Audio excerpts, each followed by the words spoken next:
준비하고 나 맡은 일 충성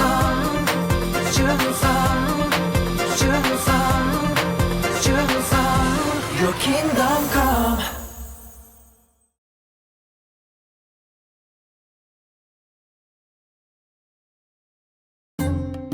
លោកម៉ូសេនិងប្រជាជនអ៊ីស្រាអែលទាំងអស់ក៏ចាប់ផ្ដើមធ្វើដំណើរទៅកាន់ទឹកដីកាណាន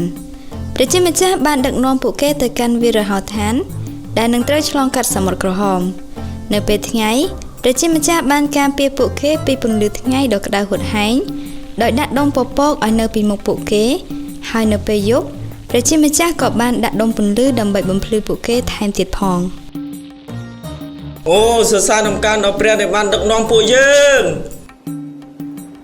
មិនយូរប៉ុន្មានប្រជាជនអ៊ីស្រាអែលក៏បានធ្វើដំណើរមកដល់សមុទ្រក្រហមលោកម៉ូសេបានឲ្យប្រជាជនបោះជំរំហើយសម្រាកនៅទីនោះប្រជាជនអ៊ីស្រាអែលក៏បានសម្រាកនិងមើលថែវង្សសត្វរបស់ពួកគេស្របពេលនោះដែរព្រះចៅផារ៉ោនចាប់ផ្ដើមសោកស្ដាយដែលឲ្យប្រជាជនអ៊ីស្រាអែលចាកចេញទៅយើងពិតជាល្ងងមែនហេតុអ្វីបានជាយើងបណ្ដោយឲ្យជនជាតិអ៊ីស្រាអែលទាំងនោះចាកចេញទៅដូច្នេះ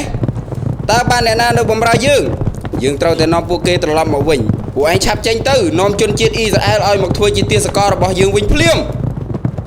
រទេះចម្បាំងនិងទ័ពសេះរបស់ព្រះចៅផារ៉ោនបានដេញតាមជនជាតិអ៊ីស្រាអែលនៅវាលរហោឋានប្រជាជនអ៊ីស្រាអែលដែលបានសម្រាកបោះជំរំនៅក្បែរសមុទ្រ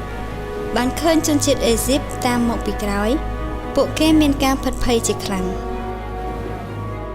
ហេតុអីបានជាលោកនាំពួកយើងមកស្លាប់នៅវាលរហោស្ថានដូច្នេះអើយមិនទុកឲ្យពួកយើងនៅបម្រើជនអេស៊ីបហ្មងទៅមិនបានឲ្យពួកយើងទៅស្លាប់នៅវាលហោស្ថានធ្វើអី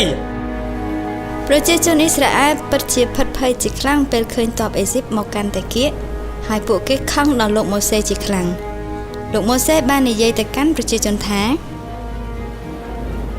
អ្នករាល់គ្នាកុំភ័យឡើយព្រះជាម្ចាស់នឹងសង្គ្រោះអ្នករាល់គ្នាប៉ុន្តែពេលនោះជនជាតិអេស៊ីបបានមកកាន់តែគៀកព្រះជាម្ចាស់បានមានព្រះបន្ទូលទៅកាន់លោកម៉ូសេថាម៉ូសេអើយចូលនាំប្រជាជនរបស់យើងឆ្លងកាត់សមុទ្រក្រហមទៅចូលលើកដំបងរបស់អ្នកឡើងហើយលើកដៃតម្រង់ទៅសមុទ្ររួចវាយទឹកសមុទ្រឲ្យញែកចេញពីគ្នាដើម្បីឲ្យកូនចៅអ៊ីស្រាអែលដើរកាត់បាត់សមុទ្រនោះលោកម៉ូសេក៏ធ្វើតាមបញ្ជារបស់ព្រះជាម្ចាស់គាត់បានលើកដំបងឡើងហើយលើកដៃតម្រង់ទៅសមុទ្រព្រះជាម្ចាស់បានធ្វើឲ្យមានខ្យល់បក់ពីទិសខាងកើតយ៉ាងខ្លាំង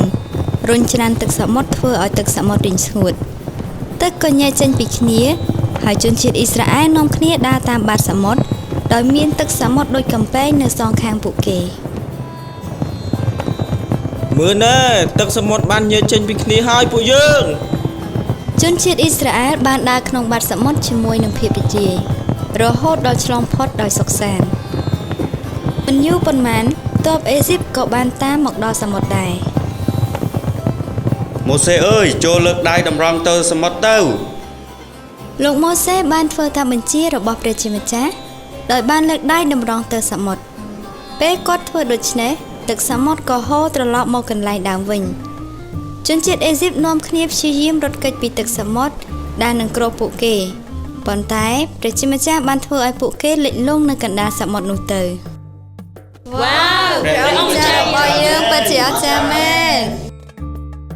ប្រជាជនអ៊ីស្រាអែលទាំងអស់បានសរសើរដំណើរដល់ព្រះជាម្ចាស់ពួកគេជឿលើព្រះអង្គនិងលោកម៉ូសេជាអ្នកបម្រើរបស់ទ្រង់ដូច្នេះហើយ